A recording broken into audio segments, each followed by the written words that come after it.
بسم اللہ الرحمن الرحیم۔ شروع کرتا ہوں اللہ کے پاک نام سے جو بڑا مہربان نہایت رحم والا ہے۔ میرا پہلا فیصلہ یہ ہے کہ میں نے ابھی 50,000 دینار منافع سب میں تقسیم نہیں کیا، وہ میں تقسیم نہیں کروں گا، یہ مسلمانوں کے خلاف فیصلہ کن جنگ میں استعمال ہوگا۔ مجھے اور میرے خاندان کو یہ فیصلہ منظور ہے۔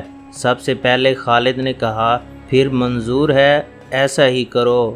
منظور ہے کی آوازیں اٹھیں۔ میرا دوسرا حکم یہ ہے۔ ابو سفیان نے کہا کہ جنگ بدر میں ہمارے جو آدمی مارے گئے ہیں ان کے لواحقین آہوزاری کر رہے ہیں۔ میں نے مردوں کو دھاڑیں مارتے اور عورتوں کو بیان کرتے سنا ہے۔ اللہ کی قسم، جب آنسو بہہ جاتے ہیں تو انتقام کی آگ سرد ہو جاتی ہے۔ آج سے بدر کے مقتولین پر کوئی نہیں روئے گا۔ اور میرا تیسرا حکم یہ ہے کہ مسلمانوں نے بدر کی لڑائی میں ہمارے جن آدمیوں کو قید کیا ہے ان کی رہائی کے لیے کوئی کوشش نہیں کی جائے گی۔ تم جانتے ہو کہ مسلمانوں نے قیدیوں کی رہائی کے لیے ان کے درجے مقرر کر دیے ہیں اور ان کا فدیہ 40,000 درہم مقرر کیا ہے۔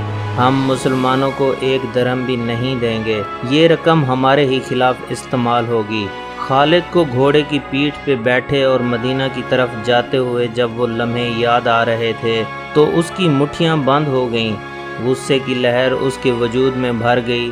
وہ وقت بہت پیچھے رہ گیا تھا لیکن اب بھی اس کے اندر غصہ بیدار ہو گیا تھا۔ اسے غصہ اس بات پہ آیا کہ اجلاس میں طے تھا کہ مسلمانوں کے پاس مکہ کا کوئی آدمی اپنی قیدی چھڑانے مدینہ نہیں جائے گا، لیکن ایک آدمی چوری چھپے مدینہ چلا جا رہا تھا اور اپنے عزیز اور رشتہ داروں کو رہا کروانے چلا گیا۔ ابو سفیان نے اپنا حکم واپس لے لیا۔ خالد کا اپنا ایک بھائی جس کا نام ولید تھا مسلمانوں کے پاس جنگی قیدی تھا۔ اگر اس وقت تک قریش اپنے بہت سے قیدی رہا نہ کرا لائے ہوتے تو خالد اپنے بھائی کی رہائی کے لیے کبھی نہ جاتا۔ اسے اپنے بھائیوں نے مجبور کیا تھا کہ ولید کی رہائی کے لیے جائے۔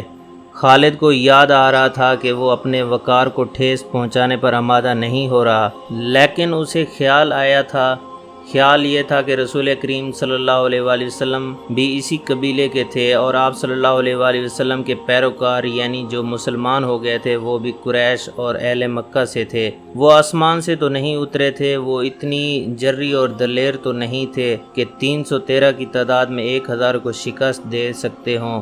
اب ان میں کیسی قوت آ گئی ہے کہ وہ ہمیں نیچا دکھا کر ہمارے آدمیوں کی قیمتیں مقرر کر رہے ہیں۔ انہیں ایک نظر دیکھوں گا۔ خالد نے سوچا، محمد صلی اللہ علیہ وآلہ وسلم کو غور سے دیکھوں گا، اور وہ اپنے بھائی حشام کو ساتھ لے کر مدینہ چلا گیا۔ اس نے اپنے ساتھ 4,000 درہم باندھ لیے تھے۔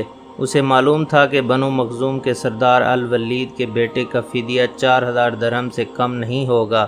ایسے ہی ہوا۔ اس نے مسلمانوں کے ہاں جا کر اپنے بھائی کا نام لیا تو ایک مسلمان نے جو قیدیوں کی رہائی اور فدیہ کی وصولی پر مامور تھا کہا کہ 4,000 درہم ادا کرو، ہم فدیہ میں کچھ رعایت چاہتے ہیں۔ خالد کے بھائی حشام نے کہا، تم لوگ آخر ہم میں سے ہو، کچھ پرانے رشتوں کا خیال تو کرو، اب ہم تم میں سے نہیں ہیں۔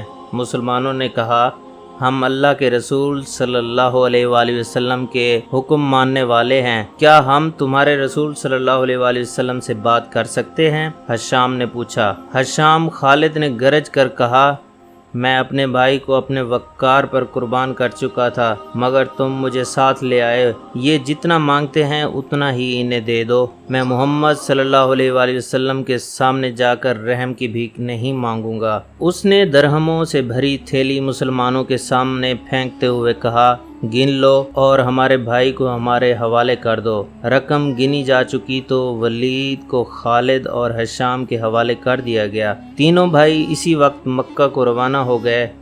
راستے میں دونوں بھائیوں نے ولید سے پوچھا کہ ان کی شکست کا باعث کیا بنا۔ انہیں توقع تھی کہ ولید جو ایک جنگجو خاندان کا جوان تھا انہیں جنگی فہم و فراست اور حرب و ضرب کے طور طریقوں کے مطابق مسلمانوں کی جنگی چالوں کی خوبیاں اور اپنی خامیاں بتائے گا، مگر ولید کا انداز ایسا نہ تھا اور اس کے ہونٹوں پر مسکراہٹ ایسی تھی جیسے اس پر کوئی پراسرار اثر ہو۔ ولید کچھ تو بتاؤ، خالد نے اس سے پوچھا۔ ہمیں اپنی شکست کا انتقام لینا ہے۔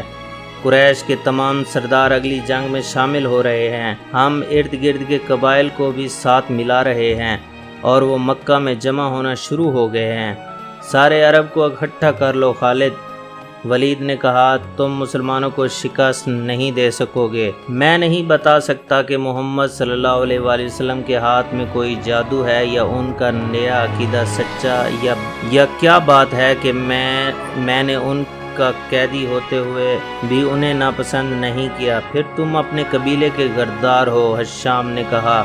غدار ہو یا تم پر ان کا جادو اثر کر گیا ہے؟